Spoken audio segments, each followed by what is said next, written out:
On aura donc différents intervenants avec Sébastien Fierimonte qui, lui, est vice-président du CIDEL, qui va nous expliquer un peu le contexte dans une intro qui n'appartient qu'à lui et qui va nous délivrer d'ici quelques instants. D'autres intervenants, Olivier Pereyron notamment, donc, qui est chargé de mission régionale éolien et photovoltaïque au CIDEL. C'est ça, je ne me suis pas trompé dans l'appellation d'origine contrôlée. C'est la bonne AOC, parfait.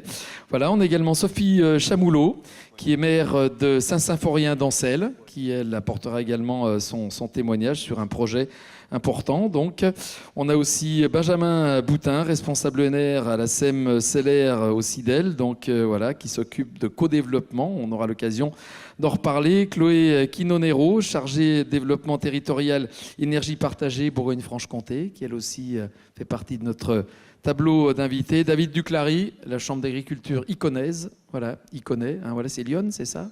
Ah bon? On m'a marqué Lyon, moi. Ah, régional de l'élevage. Bah, j'en sais rien. C'est une espèce d'andouille, pardon. C'est moi, peut-être l'andouille d'ailleurs. Voilà. Bon, voilà. Donc, Chambre d'agriculture de Saône-et-Loire. Ça me paraissait plus logique. Mais bon, je me suis dit, de toute façon, on était en Bourgogne quand même, hein, quoi qu'il en soit. Voilà. Et puis, voilà.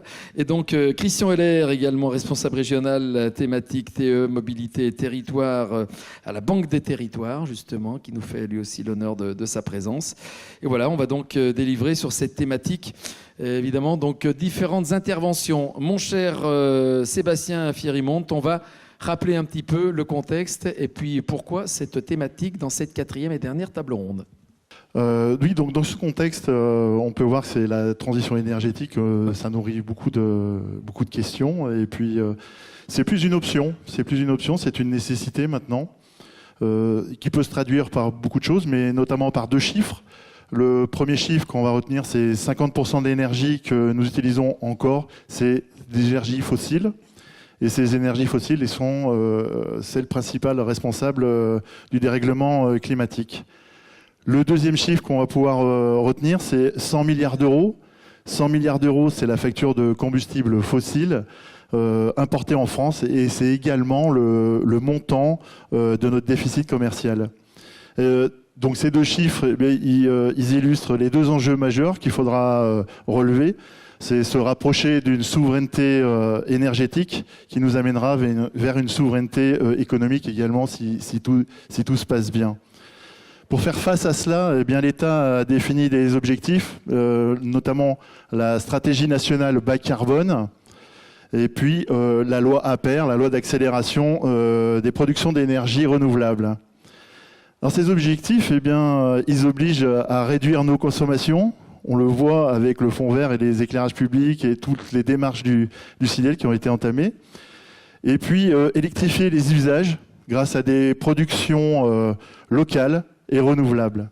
Donc ces énergies renouvelables, eh bien, elles sont très localisées et décentralisées.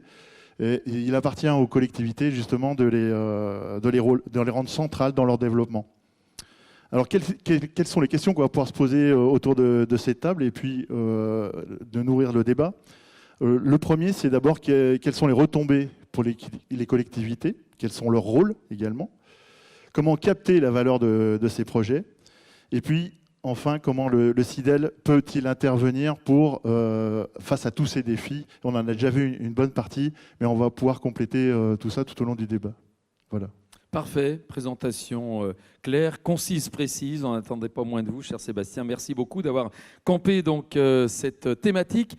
Olivier Pereyron, c'est l'homme de l'art, hein, voilà, qui va nous parler effectivement, lui, de différents modèles de portage, voilà, ce que le CIDEL peut apporter, évidemment, donc à ceux qui, justement, s'intéressent de près à ces énergies renouvelables électriques. Mon cher Olivier, nous sommes pendus à vos lèvres, c'est une image, hein, sinon ça fait mal au cervical. Merci beaucoup. Donc oui, en effet, comment porter déjà un projet d'énergie renouvelable? On a compris que vous étiez des acteurs en fait de la transition énergétique. Alors un des premiers modèles tout à gauche, c'est de mettre simplement son terrain à disposition d'un développeur qui va construire et exploiter une installation de production d'énergie. L'avantage en fait, c'est que c'est peu chronophage pour la collectivité. Vous allez avoir pas d'investissement à réaliser. L'inconvénient, c'est que les retombées économiques sont plutôt faibles en fait pour ce mode de portage. Tout à droite, à l'extrême opposé, vous avez une maîtrise d'ouvrage à 100% communale ou intercommunale, où là, à l'inverse, vous allez décider entièrement de ce que vous voulez faire de votre projet. La gouvernance est totale sur ce projet. Les retombées économiques également rentrent entièrement dans les poches de la collectivité. En revanche, il faut être conscient que certains projets photovoltaïques ou éoliens peuvent mettre 5 ans ou 10 ans à sortir, donc il faut un peu d'endurance quand on se lance dans ce mode de portage. Et puis un mode de portage intermédiaire, le co-développement. Je ne vous cache pas que c'est le modèle en fait, que prônent les générateurs, où là, vous allez vous associer avec des partenaires qui auront une expertise complémentaire à la vôtre. Et puis, vous allez également investir dans une société de projet aux côtés de ces partenaires. Ce qui veut dire que le co-développement, c'est certes du cofinancement, mais aussi de la co-gouvernance. Ça, c'est impératif. Alors, un petit focus sur la maîtrise d'ouvrage communale qui s'impose pour les petits projets photovoltaïques en toiture ou les ombrières, où là, l'objectif, ça va être de produire de l'électricité verte localement. Très souvent, cette électricité, vous pouvez la brancher directement sur un bâtiment de la commune et faire des économies drastiques sur vos factures d'électricité. Et ces projets, l'avantage aussi, c'est que vous allez donner un exemple aux administrés. C'est-à-dire que si la commune a réalisé un projet, finalement, pourquoi pas moi? Et donc vous allez emmener tous les autres administrés avec vous. Là, sur ces projets-là, vous avez le grand Bernard Petit dans la salle qui peut vous accompagner. Je pense que bon nombre d'entre vous le connaissent. Alors, il peut faire des études d'opportunité, des études de consommation, vous mettre en relation avec des bureaux d'études structure, vous mettre en relation avec des installateurs. Et puis, vous parlez également un peu d'autoconsommation collective, mais on abordera le sujet un peu plus tard. Pour les gros projets, donc, on a compris, vous avez l'entière gouvernance et la totalité des retombées économiques. Il faut être conscient que lorsque vous portez un projet en maîtrise d'ouvrage complète, vous pouvez avoir des revenus qui sont jusqu'à 5 fois supérieurs par rapport à un modèle simple bailleur. Donc, ce n'est pas négligeable.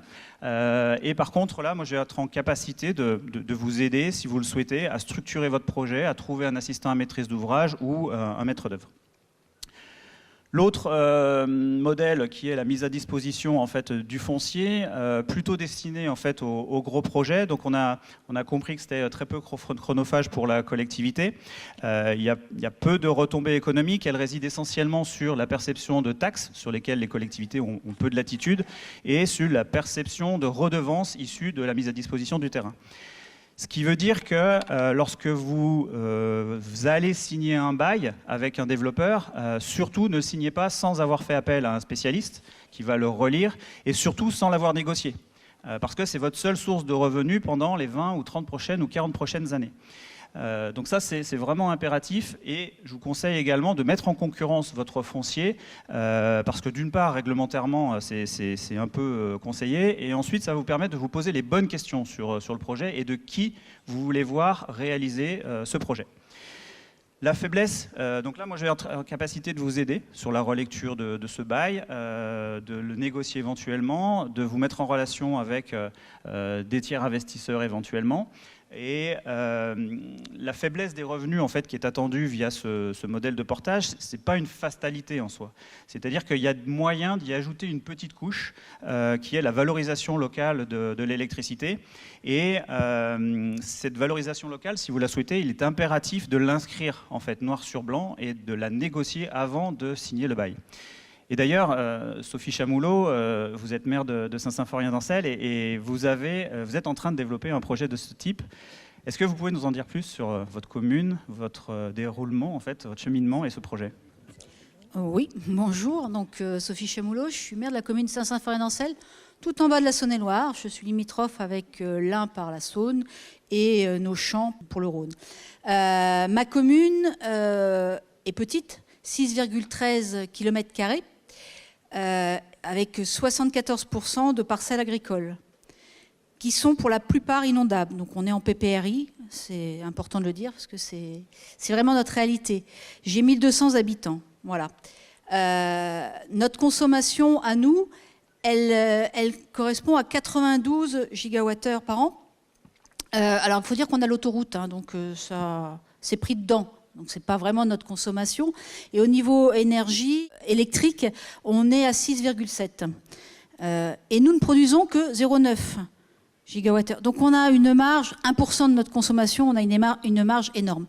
Donc quand on a discuté de tout ça et vu tous ces chiffres en 2023, on a réfléchi avec le Conseil à comment on pouvait essayer d'économiser, d'être plus sobre et de baisser nos factures. Donc on a vu avec Monsieur Petit, on a fait des études, une étude en géothermie, une étude de chaudière bois, comme votre sujet tout à l'heure, et puis du photovoltaïque. On est parti sur le photovoltaïque parce que c'est plus simple. On en avait déjà mis sur notre cantine. Et puis, c'est moins chronophage. C'est-à-dire que moi, je travaille à côté. Donc, je n'ai pas obligatoirement le temps. Et puis, je n'ai pas non plus les connaissances techniques suffisantes. Voilà. Donc, on est parti là-dessus. Mais jamais on aurait pensé mettre une centrale photovoltaïque sur notre village.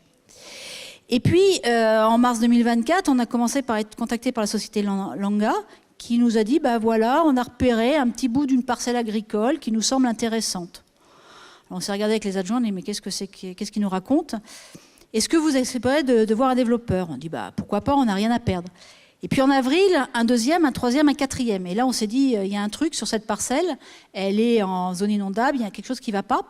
Donc notre parcelle, si vous pouvez... elle est toute petite. La parcelle agricole fait 12 hectares et j'ai un tout petit bout, 1 hectare, qui est surélevé, qui a été surélevé dans les années 70-80, parce qu'ils avaient à l'époque un projet de salle des fêtes, bon, qui n'a pas été réalisé, mais j'ai ce terrain là qui est surélevé à peu près 1 hectare. Toujours en PPRI, voilà, donc on pourrait mettre une petite centrale dessus. Donc là, on a réfléchi, on a dit, mais puisque ça intéresse les développeurs, voilà, c'est qu'ils vont gagner de l'argent, qu'est-ce que nous, derrière, on pourrait gagner? Et qu'est-ce que le Conseil accepterait, serait prêt à accepter? Alors évidemment, avec les discussions sur les aides ANR de 2023, on avait déjà des bonnes idées. Et on refusera d'accepter. Et à côté de ça, je me suis posé la question, quel est mon rôle de maire? Qu'est-ce que moi j'entends? Je suis maire. Qu'est-ce que je veux pour ma commune? Voilà. Une fois qu'on avait défini ça, on a reçu les développeurs. Donc ils m'ont tous présenté, enfin ils nous ont tous présenté ce qu'ils allaient nous amener, 2000, 3000, 4000, 5000, etc. pour notre petit bout de terrain. Et puis c'est tout.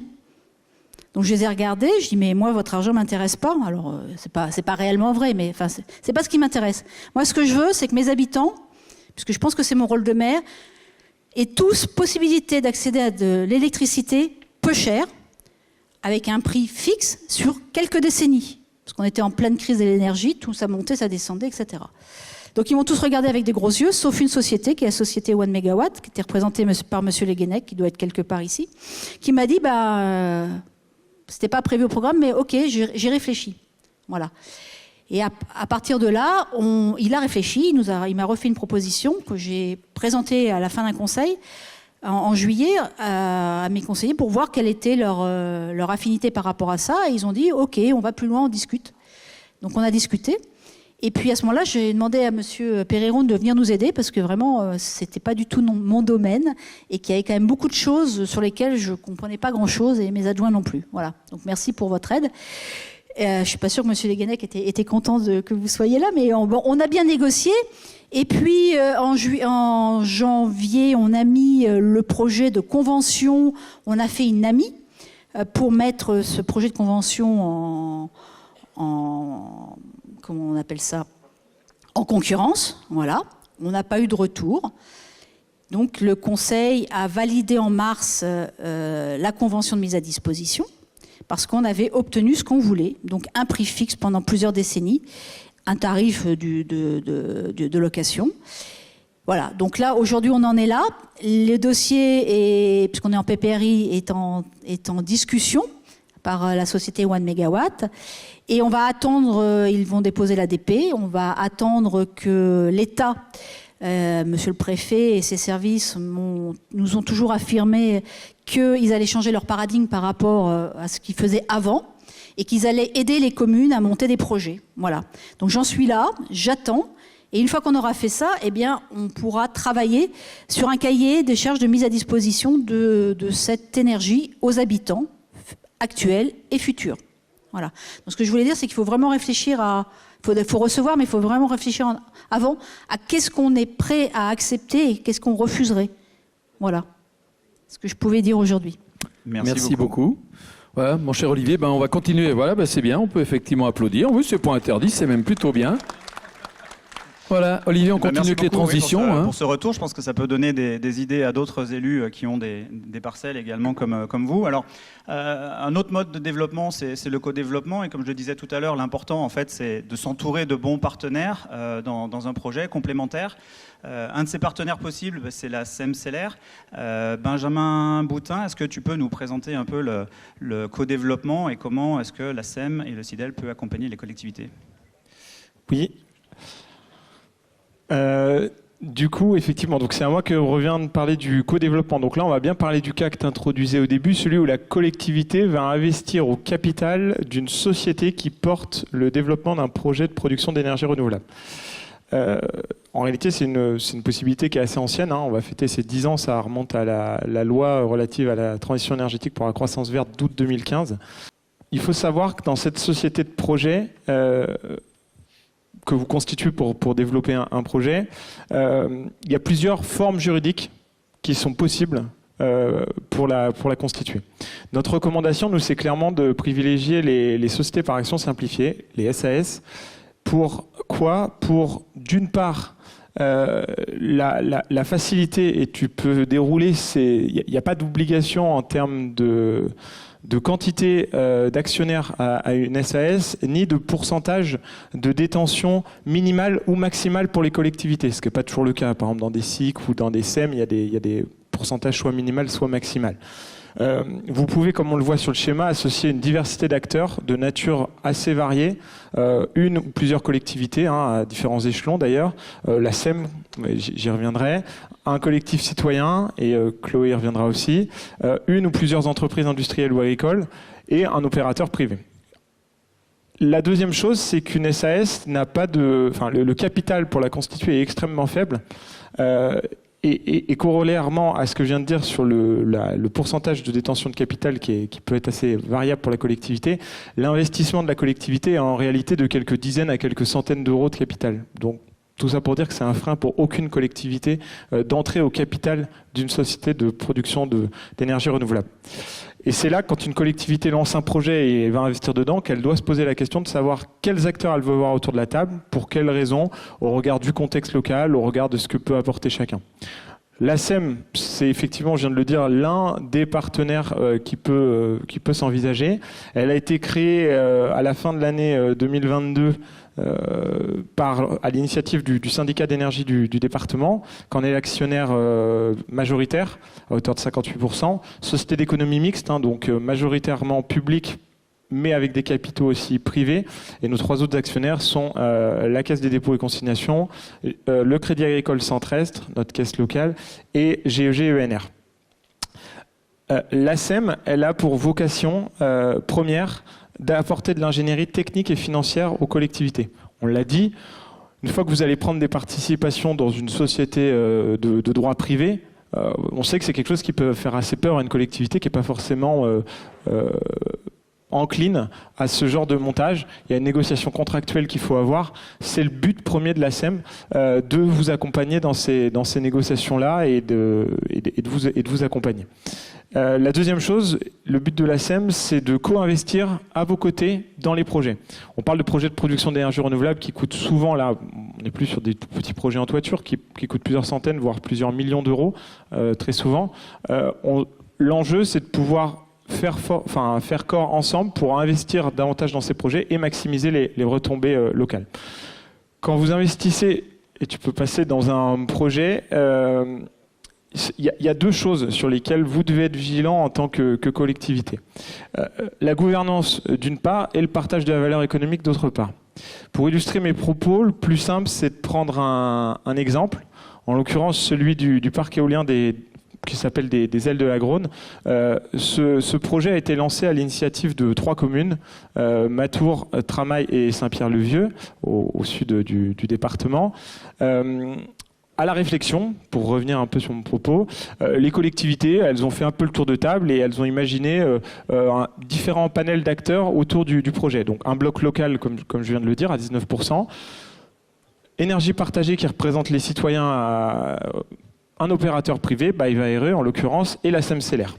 En sachant de la gouvernance, s'agissant de la gouvernance, il a été décidé de mettre en place un comité de pilotage composé de 10 membres, dont 3 sont nommés par les collectivités. Toutes les décisions sont prises à la majorité des 8/10. Ce que je viens de dire, ça implique 2 choses. Ça implique que déjà, vous le voyez, que le pouvoir des collectivités en termes de gouvernance n'est pas corrélé à leur participation capitalistique. Elles sont surreprésentées, on va dire, au comité de pilotage. Et d'autre part, avec cette majorité au 8/10, les collectivités peuvent, si jamais elles estiment qu'à certains moments, il y a des décisions qui sont prises qui ne vont pas dans le sens du projet qu'elles avaient imaginé, mettre une sorte de droit de veto sur ce projet-là. Ça, c'était s'agissant de la gouvernance. La deuxième chose, s'agissant du partage de la valeur économique, ça se fait à différents niveaux de vie du projet. En phase de développement, la position de la SEM, c'est de dire les collectivités ne sont pas là pour prendre de risques financiers en phase étude. Le projet n'a pas ses autorisations. Il n'est pas certain qu'il puisse être raccordé au réseau électrique à un coût raisonnable. C'est le rôle des partenaires, en l'occurrence sur ce projet des 3 autres partenaires, mais ça se fait aussi assez systématiquement dans d'autres projets avec d'autres acteurs qui sont là. C'est au rôle de ces partenaires-là de supporter ce risque. Et après, on a même été plus loin sur ce projet, c'est qui dit projet dit qu'il peut y avoir des risques de captation, on va dire, de surcaptation, parce qu'en fait de la captation c'est pas gênant, mais de la surcaptation de valeur par l'opérateur privé à certaines phases de vie du projet, notamment la construction, notamment l'exploitation. Et ce qu'on a décidé là, c'est que l'opérateur privé est remis en concurrence sur ces différentes phases. Donc il est possible que ce soit lui qui réalise ces prestations-là, mais s'il n'est pas en mesure de proposer un prix compétitif, eh bien il n'est pas certain que ce soit lui qui le fasse. Tout ça pour vous dire qu'en tout cas, moi je dis souvent, rentrer au capital c'est une chose, et nous SEM, on y invite, il faut le faire. Après, il faut le faire en ayant conscience de ce que ça implique et du réel pouvoir de négociation que vous avez dans ces projets, vous, collectivités. Vous avez les moyens d'imposer certaines choses, d'avoir certaines demandes, ça a été dit sur n'importe quel type de projet, et il faut vous saisir de ça pour façonner un projet à votre image en vous posant les bonnes questions. Voilà, donc deuxième portage potentiel. Voilà, Olivier, donc bon témoignage effectivement pour savoir plus. Tout à fait, donc on en sait un peu plus sur le co-développement et un premier partenariat possible. Un deuxième partenaire possible, c'est les citoyens. Et Chloé Quino-Nero, tu es animatrice Bourgogne-Franche-Comté chez Énergie Partagée. Alors, qu'est-ce que c'est qu'Énergie Partagée ? Comment est-ce qu'on intègre les citoyens et comment est-ce qu'on fait avec Énergie Partagée ? Bonjour, merci pour les questions. Alors, Énergie Partagée, c'est un mouvement qui vise à impliquer les collectivités et les citoyens dans le pilotage et dans le financement des projets locaux d'énergie renouvelable. Donc on a d'un côté l'association qui vient fédérer et accompagner les acteurs à l'échelle nationale avec 13 réseaux régionaux, dont un en Bourgogne-Franche-Comté qui est financé par l'ADEME et par la région Bourgogne-Franche-Comté. Ces réseaux ils viennent accompagner et outiller les porteurs de projets citoyens et les collectivités tout au long de leur projet. Et d'autre part, on a la coopérative qui collecte de l'épargne auprès des citoyens en France pour piloter des outils financiers qui viennent appuyer les acteurs locaux dans leurs projets partenariaux d'énergie renouvelable, comme c'est le cas pour Elle de la Grosne, qui a été montré juste avant en exemple.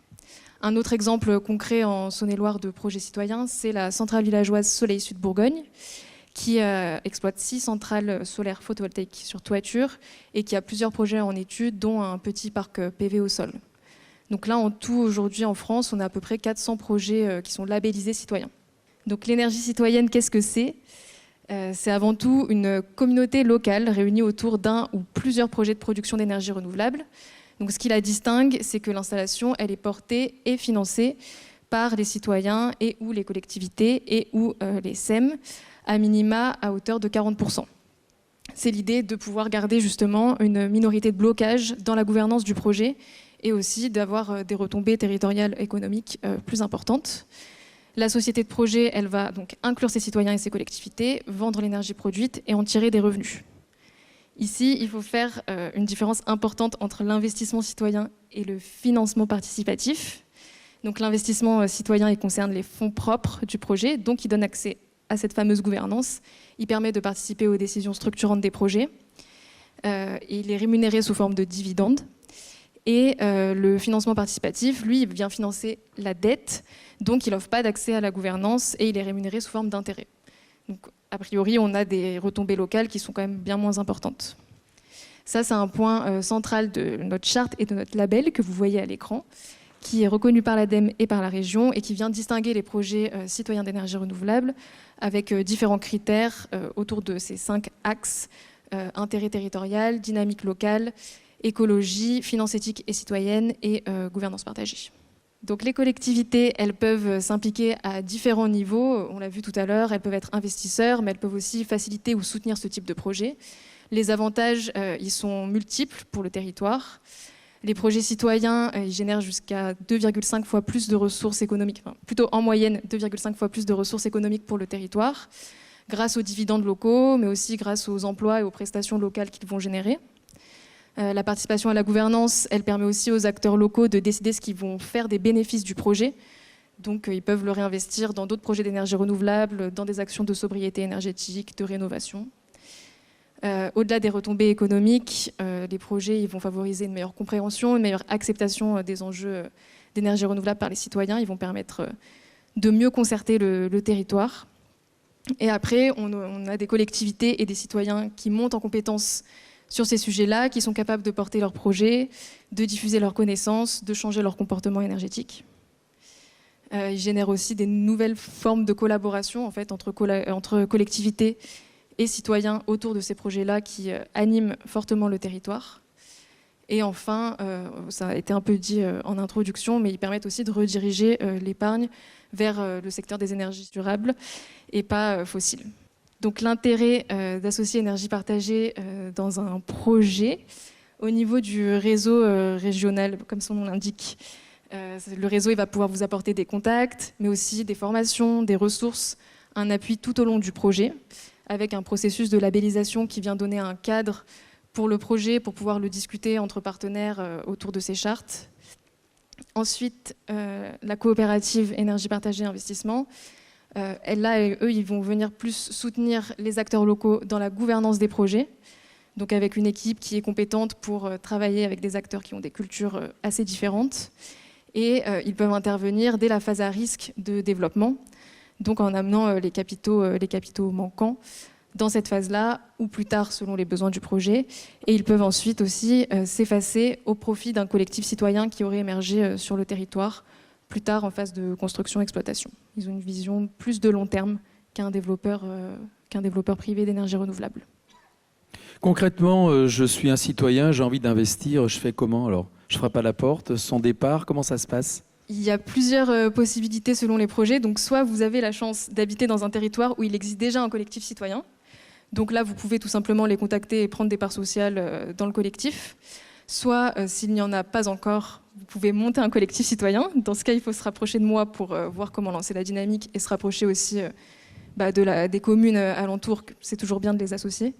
Et sinon, il y a aussi la possibilité de participer à travers Énergie Partagée Investissement, donc notre coopérative, qui, elle, a un portefeuille de projets sur toute la France et qui vient plutôt sur des plus gros projets en co-développement. Très bien, merci. Merci beaucoup. Nous voilà mieux armés pour intégrer les citoyens dans les projets d'énergie renouvelable. On va faire un petit pas de côté maintenant pour parler d'agrivoltaïsme avant de revenir à nos moutons et de voir quelles peuvent être les retombées pour les collectivités. David Duclary, tu représentes la Chambre d'agriculture et la première question qu'on a envie de te poser, c'est est-ce qu'on a à avoir peur de l'agrivoltaïsme ? Bien oui, en effet, on m'entend là ouais. On t'entend. C'est une question qui se pose beaucoup et je ne vous cache pas que les agriculteurs aussi, il y a encore 3 ans de cela, avaient carrément la trouille parce qu'on se disait qu'on allait être submergé par une espèce de vague totalement hors de contrôle qui allait couvrir tous les terrains agricoles du département et ça inquiétait beaucoup. Et alors, avant d'aller plus loin, déjà, il ne faut quand même pas perdre de vue qu'en France, nous avons depuis mars 2023 un cadre réglementaire qui, contrairement à ce qui se dit, est loin d'être permissif, qui est très contraignant. Les développeurs le vivent d'ailleurs plus comme une loi de freinage des énergies renouvelables que d'accélération des énergies renouvelables, et que ce cadre réglementaire se traduit par un taux de succès des projets inférieur à 20%. En Saône-et-Loire, en CDPENAF, à date, on a autorisé 2 projets. Donc, ce n'est pas parce que vous avez 50 sollicitations que vous aurez 50 projets. Et en fait, très clairement, vous ne serez pas submergé par des projets agrivoltaïques, ne serait-ce que par l'existence de ce cadre réglementaire. Alors nous autres agriculteurs, évidemment, on s'est dit aussi à côté de ça que malgré tout, l'agrivoltaïsme, c'est aussi un revenu qui tombe dans la poche des paysans, un revenu indépendant des crises sanitaires, fièvre catarrhalovine pour ne pas la citer par exemple, indépendant du réchauffement climatique, indépendant des crises de marché, etc. Et en plus un revenu où on n'a pas besoin de bosser pour l'avoir. Donc c'est quand même quelque chose qui nous parle, et on s'est dit qu'il fallait peut-être pas jeter le bébé avec l'eau du bain. Alors on a commencé à bosser pour se dire, quitte à avoir de l'agrivoltaïsme, on veut quoi ? Alors le plus facile, ça a commencé par se dire ce qu'on ne voulait pas, comme à Saint-Symphorien-d'Ossel. Ça, c'était très rapide. Et puis ensuite, on a mis 3 ans à transformer ce qu'on ne voulait pas en un modèle d'agrivoltaïsme désirable. Désirable aux yeux des agriculteurs. Ce modèle, on s'en est servi pour construire une doctrine qui est un petit peu sa traduction concrète. C'est une liste de prescriptions qui sont contraignantes. Très clairement, quand je dis contraignantes, ce sont des prescriptions qui tapent dans la rentabilité des projets. Et bien, malgré cet obstacle, cette doctrine, assez généralement, est acceptée par les développeurs. Et la raison est toute simple, c'est qu'en fait, figurez-vous qu'eux aussi ont la trouille. Et de qui ont-ils peur ? De vous et de nous. Parce qu'un développeur, c'est souvent des petites entreprises qui peuvent se permettre de rater un projet, 2, 3, mais pas 5 ou 6. À la clé, c'est la faillite, c'est le licenciement, c'est les banques qui ne vous suivent plus.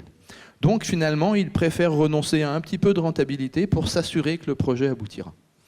Et finalement, on se rend compte qu'on a pu orienter des projets qui sont arrivés avec des projets de 30-35 MW crête chez un seul agriculteur, enfin tout ce qu'on ne voulait pas, et qui finalement se terminent être presque parfaitement conformes à notre doctrine. On a pu les orienter vers un modèle d'agriculture, d'agrivoltaïsme, que nous considérons comme étant bénéfique. Et ça, ce qui est intéressant de noter, et Madame la maire l'a très bien dit, et Benjamin l'a encore rappelé, on n'a derrière ça aucun backup juridique. On a obtenu ça exclusivement par le super pouvoir de la négociation. Donc il ne faut pas le négliger. On peut obtenir des choses sans mettre d'argent, sans y passer énormément de temps, simplement en discutant avec des gens qui, eux, sont inquiets de voir leur projet échouer. Donc ça, c'est vraiment un élément très important qu'il faut garder à l'esprit. Et si nous, agriculteurs, on y arrive, il n'y a aucun doute que vous, collectivités, vous y arriverez. Et soit dit en passant, pourquoi pas réfléchir à y arriver ensemble. Et pour conclure sur cette phrase-là, eh ben, c'est une inquiétude qui avait été exprimée. Il faut bien garder à l'esprit que vous n'êtes pas seul face à votre développeur qui a une très forte asymétrie d'information. Dès le premier contact que vous avez avec ces gens, vous pouvez contacter évidemment en premier la Chambre d'agriculture ou à la rigueur la SEMCLR, et on est en mesure de vous accompagner très très tôt dans les démarches pour vous conseiller et pour vous éviter de vous faire embobiner, parce qu'on voit passer un certain nombre de choses, notamment dans les promesses de bail, qui sont très largement discutables. Il faut bien être présent, avoir présent à l'esprit que dans une promesse de bail, tout est organisé pour le bénéfice du développeur, et pas pour le vôtre. Donc n'hésitez pas à nous contacter, moi directement à la Chambre d'agriculture, Benjamin, je pense à la SEMCLR. On peut vous apporter du conseil, on peut vous accompagner très très loin. On a une convention entre nos deux institutions pour vous accompagner jusque dans le développement d'un projet dont vous seriez maître d'ouvrage. On en parlait tout à l'heure avec l'éco-développement, etc. Vraiment, vous n'êtes pas seul. Et finalement, si on doit répondre à la question de tout à l'heure, la réponse est non. Il ne faut pas avoir peur de l'agrivoltaïsme, il faut s'en emparer. Et si vous vous emparez de la question, l'agrivoltaïsme est une chance pour les territoires. Parce que potentiellement, entre un portage local, avec ou sans co-développement avec la SEMCLR, avec éventuellement de l'autoconsommation collective à la sortie, vous allez capter et maintenir dans les territoires la totalité ou la quasi-totalité de la valeur, ce qui est très loin d'être le cas aujourd'hui, où grosso modo, reste dans les territoires à peu près 7% de l'excédent brut d'exploitation. Voilà. Et ben voilà, c'est ce qui s'appelle une présentation là aussi, d'une netteté, pas une bavure. Voilà, parfait. Tout à fait. Merci je crois que beaucoup. vous avez pu comprendre que vous pouviez compter sur la Chambre d'agriculture pour défendre les intérêts des agriculteurs, mais également des collectivités, et puis partager la valeur. Alors un autre... Oui, et la question a été posée. Rien n'empêche une collectivité de s'associer à un agriculteur pour porter un projet agrivoltaïque sur des terrains privés.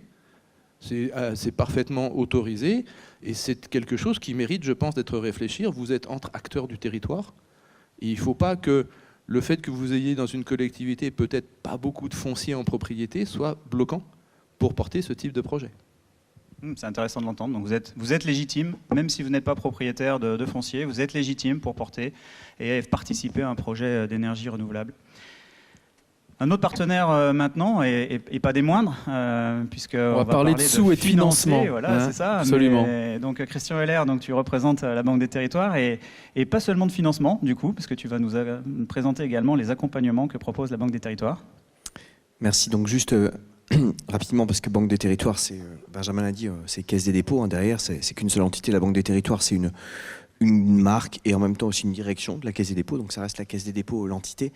Et juste, c'était pour la resituer, pour ceux qui ne connaissent pas bien le groupe, avec toutes ces différentes participations et pas des moindres, notamment dans RTE, dans Transport Transdev que vous connaissez, Suez, Coriance aujourd'hui, c'est le réseau de chaleur, et puis BPI France qui est bien identifié, et aujourd'hui, depuis quelques temps maintenant, la Poste, puisqu'on détient 66% de la Poste, qui est dans le groupe Caisse des dépôts, qui est aussi un acteur proche des collectivités locales dans leur financement et qui fait partie du groupe Caisse des dépôts.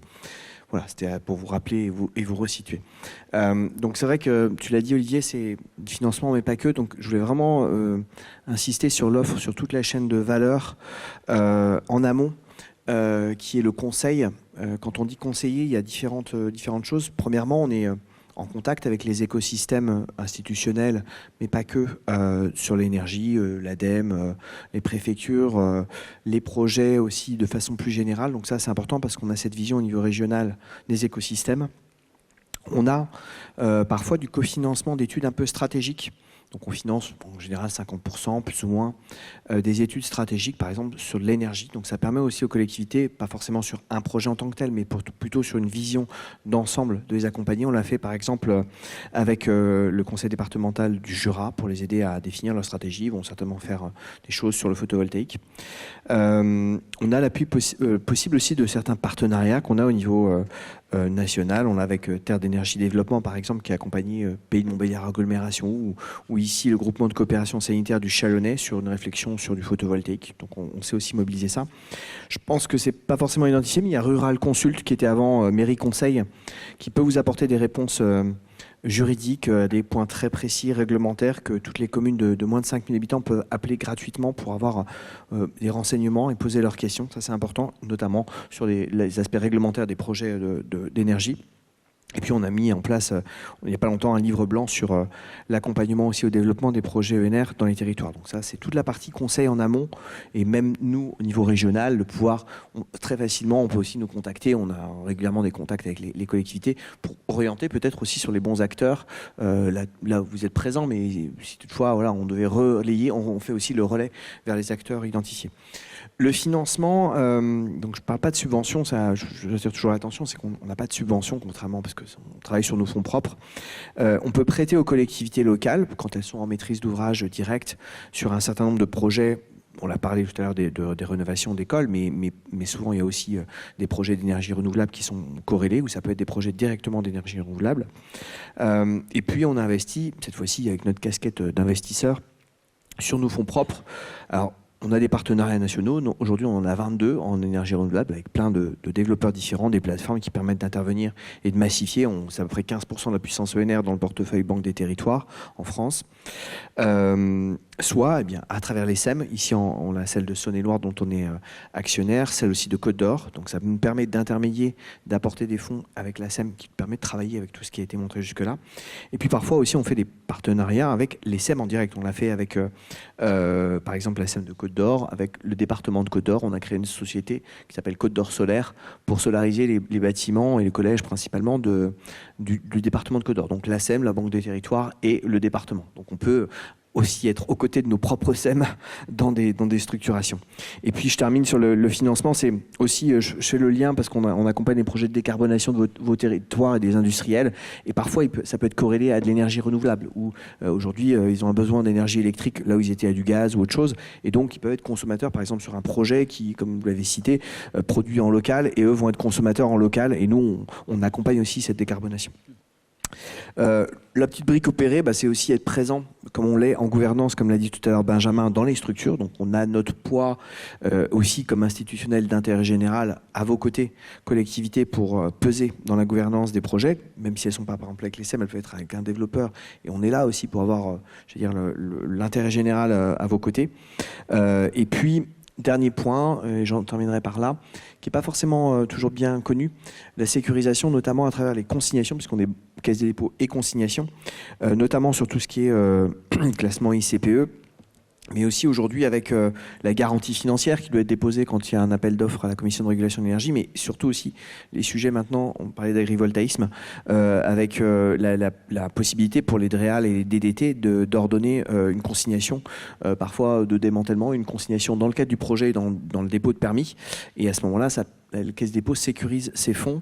Donc parfois c'est très long quand c'est des garanties de démantèlement, les garanties pendant 30 ans, donc ça rassure aussi les citoyens de savoir que c'est pas simplement une vue d'esprit, mais vous sécurisez 50 000 ou plus euros pour le démantèlement qui seront conservés par la Caisse des dépôts pour la durée du projet. Voilà, et ça c'est important, c'est un levier quand même. Souvent il y a la garantie bancaire, mais la garantie bancaire, si elle n'est pas payée, elle tombe. Donc vous ne sécurisez pas le projet sur toute la durée du projet. La consignation, on sait la garder 30 ans, c'est notre métier, et de façon indépendante et rémunérée. Voilà. Oui, tout à fait. Souvent, en rendez-vous en commune, le démantèlement est une crainte et c'est un sujet. La Chambre d'agriculture est extrêmement vigilante sur ce sujet-là. Et donc, du coup, voilà, là, on a des solutions qui permettent d'évacuer cette crainte et de la transformer en certitude. Merci beaucoup pour ces précisions. Alors, vous avez pu comprendre en fait comment maintenant développer un projet d'énergie renouvelable, sur quels partenaires vous pouviez vous appuyer pour le faire, quelles retombées économiques vous pouviez attendre de ces projets. Il y a une touche supplémentaire, une option que vous pouvez ajouter à ces projets, qui est la valorisation locale de l'électricité. Alors, Sophie Chamoulot, vous nous avez dévoilé une partie en fait de cette valorisation locale de l'électricité, puisque vous l'avez intégré dans votre projet. Pour comprendre, voilà en fait comment on peut valoriser l'électricité, alors plus ou moins localement. Historiquement, en fait, vous connaissez sans doute l'obligation d'achat, ou également le complément de rémunération pour les plus gros projets qui s'attribuent via des appels d'offres de la Commission de régulation de l'énergie. Alors l'avantage en fait de ce système-là, c'est que l'électricité finit sur les marchés de l'électricité et profite en fait à tout le monde en fait. Mais l'inconvénient, c'est que ça profite de manière plutôt diffuse, que ça ne se voit pas sur nos factures d'électricité. Et surtout, l'inconvénient, c'est qu'il n'y a pas de prime au territoire qui a fait l'effort d'accepter ou de construire un projet d'énergie renouvelable. Alors, on a un deuxième cas possible, qui sont les contrats de gré à gré, où vous allez pouvoir vendre de l'électricité d'une installation de production directement à un gros consommateur. Et donc là, en fait, tu en parlais tout à l'heure, puisqu'il y a une mise en relation possible grâce à la Banque des territoires entre des consommateurs et des producteurs. On peut imaginer, en fait, sur votre territoire, une entreprise qui a un fort bassin d'emploi, dont l'activité dépend fortement du prix du kilowattheure. Et vous pourriez souhaiter pérenniser son activité en lui vendant de l'électricité d'une unité de production sur votre territoire afin de pérenniser son activité sur le long terme. Et vous allez vendre son électricité à un prix compétitif sur 20 ans, 30 ans. Donc ça, c'est un des premiers modèles possibles. Un des deuxièmes modèles possibles à travers des contrats de gré à gré, c'est de vendre l'électricité à un fournisseur d'électricité qui ensuite va vendre l'électricité à des consommateurs qui sont locaux ou pas forcément. Ces fournisseurs d'électricité, en fait, ça peut être des fournisseurs traditionnels, EDF, Total, Engie, Enercop, qui est un précurseur en fait dans le domaine, mais ça peut être aussi une marque blanche locale créée spécifiquement. On peut imaginer Électricité de Saône-et-Loire, Électricité de Mâcon, qui achète de l'électricité d'installation de production locale et qui va revendre cette électricité à des consommateurs locaux.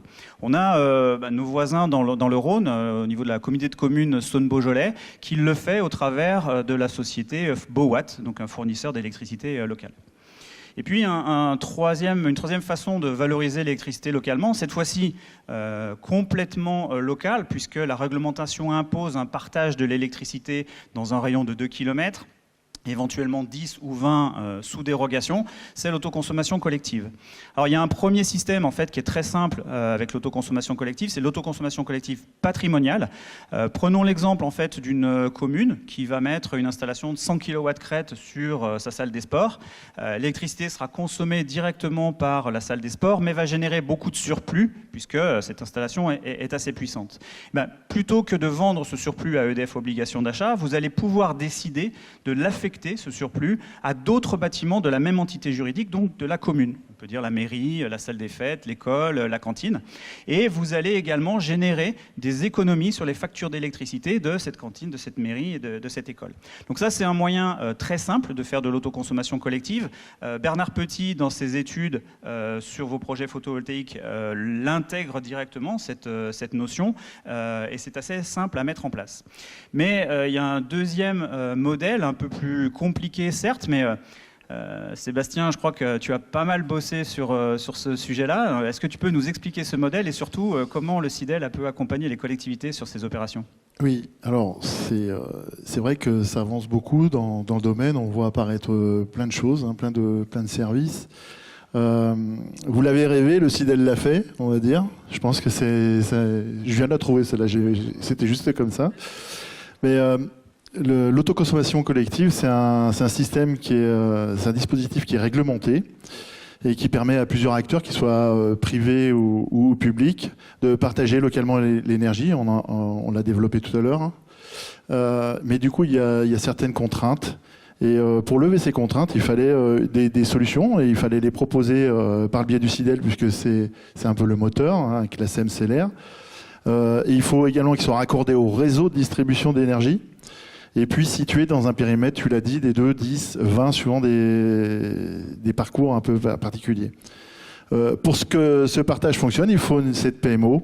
Et comme je vous le disais, vous l'avez réussi, le CIDEL l'a fait, c'est Accélère, l'association qui va vous permettre donc Accélère, ça veut dire autoconsommation collective Saône-et-Loire, énergie renouvelable. Donc tout ce qui fait CELER, c'est souvent avec le CIDEL. Hein. C'est très dynamique. L'objectif, il est simple, c'est de mettre à disposition une structure commune qui est pour les porteurs de projets ENR et permettre à chaque habitant ou acteur locaux de bénéficier d'énergie 100% renouvelable, écologique et à moindre coût. Accélère et facilite le déploiement de tous ces projets, hein, en impliquant les particuliers, comme je disais tout à l'heure, les collectivités, les agriculteurs, on en parlait également, et puis les entreprises éventuellement. Concrètement, avec le soutien d'Enedis, la SEM-CELER et ses partenaires, nous lançons les premières boucles d'autoconsommation collective dans le département pour répondre aux défis du moment et de la crise énergétique. Le but, c'est d'obtenir des tarifs stables, plus avantageux et puis garantir sur le long terme.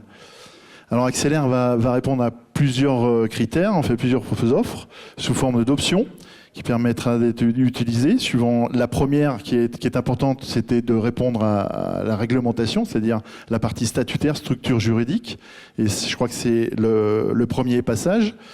Et puis après, on pourra avoir d'autres options telles que la facturation par le biais de prestataires ou de logiciels, l'étude précise des taux d'autoconsommation, la définition de meilleures clés de répartition, et puis d'autres options qui pourront se greffer au fur et à mesure des besoins et des demandes des adhérents.